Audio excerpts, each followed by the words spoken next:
Serious men, what's something that would surprise women about life as a man? Men have just as hard a time overcoming stereotypes as women. You, a woman, want to learn how to ride a motorcycle or want to be a programmer, and you don't want to be a housewife or spend all day cooking? Good for you. You, a man, don't want to cut the grass, or learn to fix your car by yourself, and you want to spend all day cleaning the house and sewing pillowcases? Wake the fuck up and support your family. Same for me. I've always fought my children and we're totally goofy. I just love children. They are clever, funny, cute, and have awesome imaginations. But no matter how cute somebody else's child is, I would never ever want to be alone with them or get into a tickle fight. You know, I almost put touch them on the last sentence, but in my mind I thought, oh man, that would sound bad, when in my brain I was thinking picking up a 2-year-old and saying hi to them. Society is sick. Hey guys, much like you, I love reading people's stories on Ask Reddit. Unfortunately, there's a lot of weird middle school level, just thought experiment type hypotheticals like nice try Baskin Robbins. I don't find this compelling, so that's why I've made it my mission to trawl and crawl through Ask Reddit and find the very best content and put it in your ears. That's why I'm begging you, like and subscribe. If there's anything I can do to help you out, give you the kind of content that you crave to help you get through your workday, let me know in a comment. But please like and subscribe.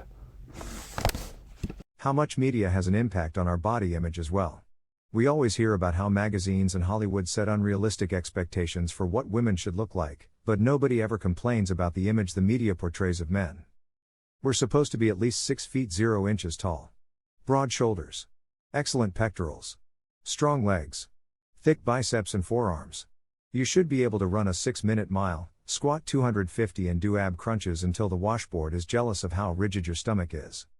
On top of that, you have to be intelligent, have a good facial structure. Be able to grow a beard like a lumberjack on command and style your hair. You need to be an emotionally stable rock so that your girlfriend wife's.o can cry if they need to, but don't ever call her yours because that's sexist and chauvinistic. Oh, and don't ever try to enforce a rule with a woman because she's strong and independent and you're disposable to her. She can get any man she wants. You should be lucky to have someone a part of your life, you bigoted, sexist, racist asshole. Because people keep criticizing me for this paragraph, allow me to clarify. Body image does not just mean your physical image, but also your mental and behavioral image. We're given one standard to live up to, be the man of chick flicks, but when it's even remotely attempted in real life, you're labeled all those things. It has nothing to do with actually controlling women. Get the fuck off your high horses, SJWs. It has to do with the fact that human beings learn their behavior through observation, and when we're sat in front of screens for 8 hours a day, we're taught to behave a way that is not acceptable.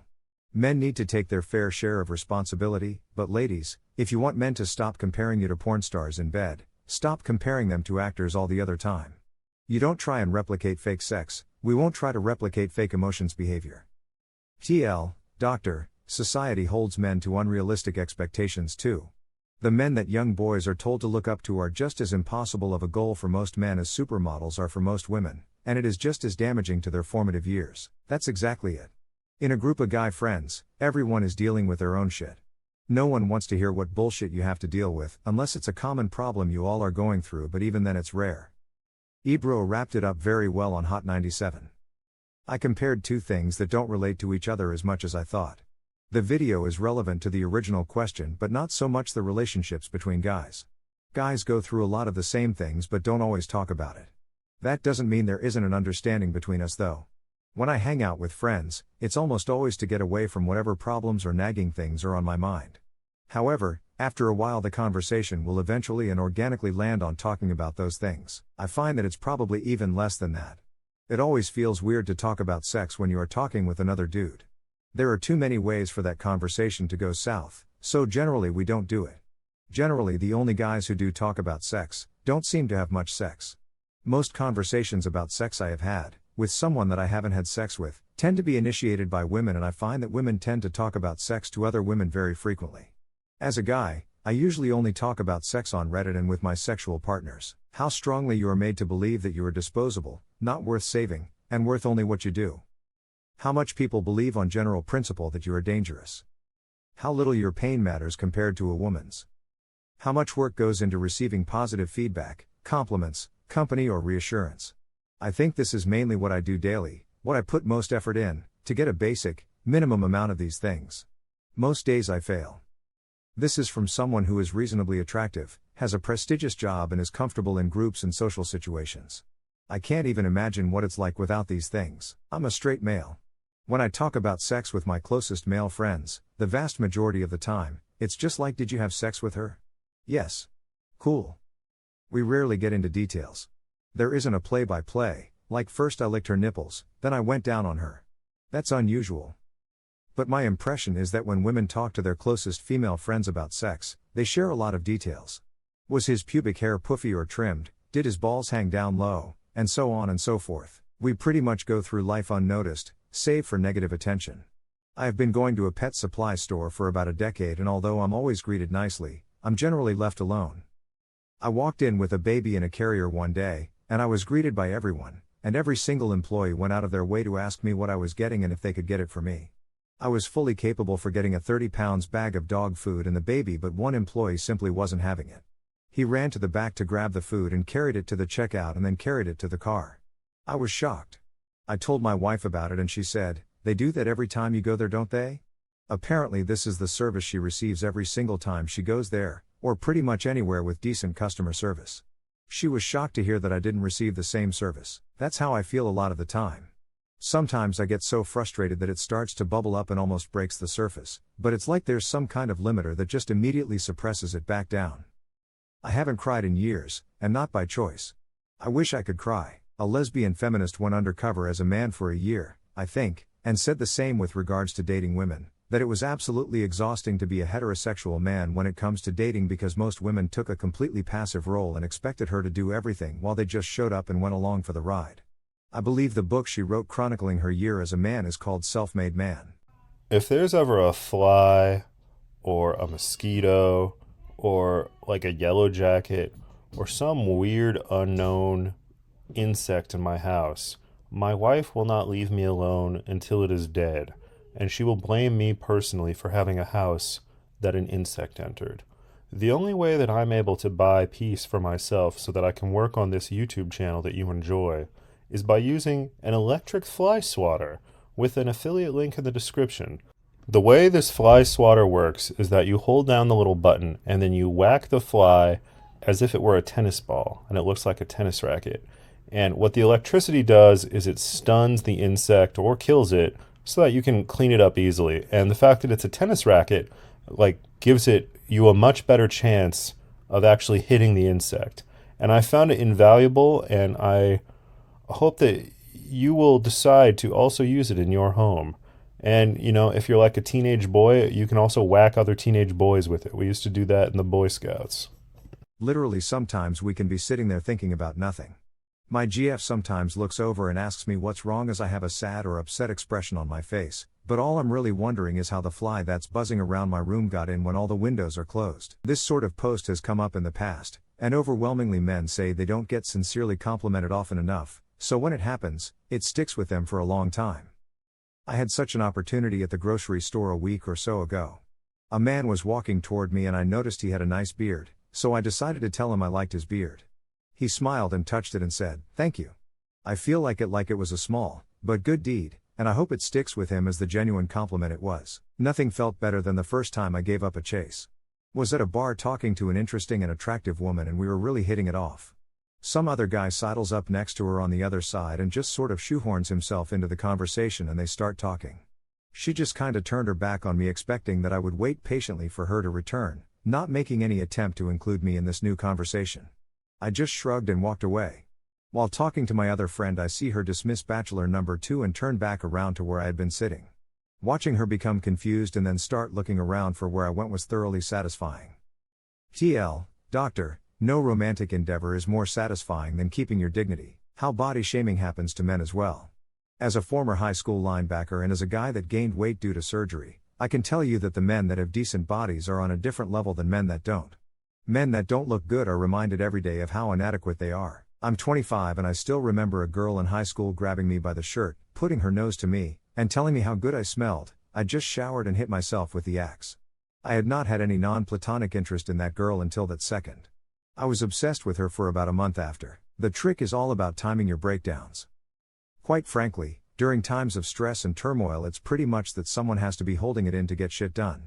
Someone has to call the funeral home, someone has to work as the executor, someone has to deal with friends and distaff or estranged family members that the deceased knew but nobody else did, who are dumping their grief all over the place. Someone has to keep it together until it's over. But then you go and you get your support network and vent. Nothing wrong with being the person who keeps it in at the time, just don't be the person who keeps it in all the time. It's been mentioned on Reddit before, and articulated much better than my attempt here, but women don't realize how much of what they experience as normal is actually extra attention and favor in social interactions, just for being a woman, from both men and women. I think most women, if given the opportunity to live as a man for a day or two, would be immediately surprised by how mean and impolite everyone was that day, but they probably wouldn't even make the connection between how they are treated and their gender, because they take for granted how much courtesy, leniency, and priority they're given their entire lives. I don't mean that we an insult, they're simply not aware because they only know what they've experienced. It's like when you try to explain to a woman that men act fundamentally differently when there are no women around, and they assume that just means more bodily functions and lewd comments. They don't understand it because it's something they have never seen before. If I try to elaborate, I'll probably say something that someone will have issue with, so I'll just leave it at that. How much a little attention or a genuine compliment can mean to us. Especially if it makes us feel wanted.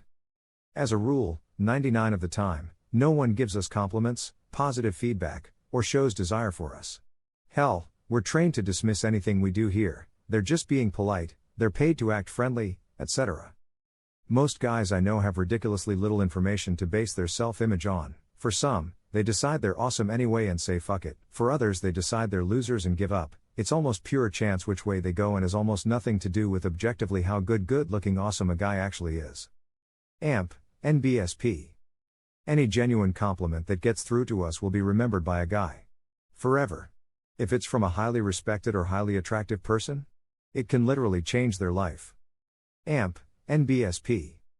Ask your guy when was the last time someone really complimented him, and what effect it had. They may not be able to talk about it well, but they'll remember it, and it meant something to them, more than you'd expect. AMP, NBSP. Ask any guy to tell you about the time the attractive girl, respected friend, respected teacher, whatever did or said something that made him actually believe he was worth something. If it ever happened, they'll remember it and it'll have left a mark. Don't be surprised if it never happened though. AMP, NBSP. Men are used to, 99% of the time, having no worth as a person, only mattering for what we've done, not really being seen and not really being cared about, and when someone really sees us, or shows that we matter, it leaves an impression. AMP, NBSP. I'm not sure how different this is for women, it's not like we have an exclusive on insecurity, but the general amount of attention, reassurance, support, etc. that women get seems to me to be significantly higher than men. I think it would surprise them by how much though, that it's not like women 80, men 70 or something, it's more like men 0, and that messes with guys. AMP, NBSP. TL, Doctor, give a guy a real compliment. I think that they'd be surprised by what constitutes a man's fantasy when it comes to romance. Many women would probably think that a man just fantasizes about the kind of thing that you see in various adult videos. Sure, we have an animalistic side that thinks about that. But when we think with our heart, we fantasize about something completely different. When it comes to romance, a man, typically, is expected to take on a very active role. He's expected to make the first move and do something or be something to prove his worth to her right away. He's expected to walk up to her and put on a good enough show in order to qualify as a candidate. He needs to be charming and or funny and or other beguiling enough to receive a passing mark on the entrance exam to dating. For a man, dating is work. It's a lot of work. He needs to put his heart and soul into a performance that is enough to be noticed. But in society it's the opposite for a woman. She is allowed to just be there. She just needs to exist and be visible, and it's expected that she just needs to be available for a man to make put on his display. Dating for a woman is far more passive. He comes to her and puts on a show, and then she decides if he gets the chance to move on to the next round of trying to impress her. The typical romantic fantasy from a woman's perspective is for a man to come and sweep her off of her feet. It's for the man to put on such a good, enchanting show that there's no way that she could possibly reject his advances. Her fantasy is to have the ultimate active partner. So, here's the point of all of this. A man's romantic fantasy is just be accepted for who he is. Men are tired of having to constantly put on a show. They're tired of putting so much of themselves into trying to read a woman in order to be this wonderfully charming individual to pass her barrier of entry. He's tired of having so much on the line and then waiting those gut-wrenching moments where she's silently deciding, over the course of the attempt, whether he gets the thumbs up or thumbs down. A man just wants to be wanted for who he is on a regular basis. He wants someone who stand by his side and support him even when he can't be on. He wants a moment to feel what's it like to have that more passive role where someone else makes him feel desirable simply for being there. He wants a partner to show him that he matters for no reason other than being recognized as someone who actually does matter. A man just wants to be wanted. I remember my wife asked me years ago, "Hey, get any compliments on your bald head?" It was a drastic change, shaved head. She thought it fit my style. At the time, I only worked with guys. She looked amazed and shocked when I laughingly replied, "Are you serious?" Doubt anyone noticed. She thought I was heartbroken, but in reality I would have been surprised if anyone did compliment.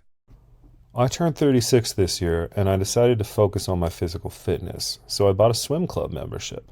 The only problem was, most of the time when I go swimming, I wind up getting an ear infection. So it turns out that normal earplugs, they kind of irritate your ear canal, they don't really work, they don't keep the water out, but there is an amazing kind of earplug called Mack's Pillow Soft Silicone earplugs that, they feel great, they keep the water out 100%, they're reusable, and they don't irritate your ear canal at all, no issues. If you've ever had a severe ear infection, you don't want to experience that again. It can permanently damage your hearing if you're unlucky. So investing in these earplugs is definitely a good idea. Also, when my baby was crying later this year and I could not get to sleep, I used the same earplugs and they worked great. I was able to sleep right next to a crying baby.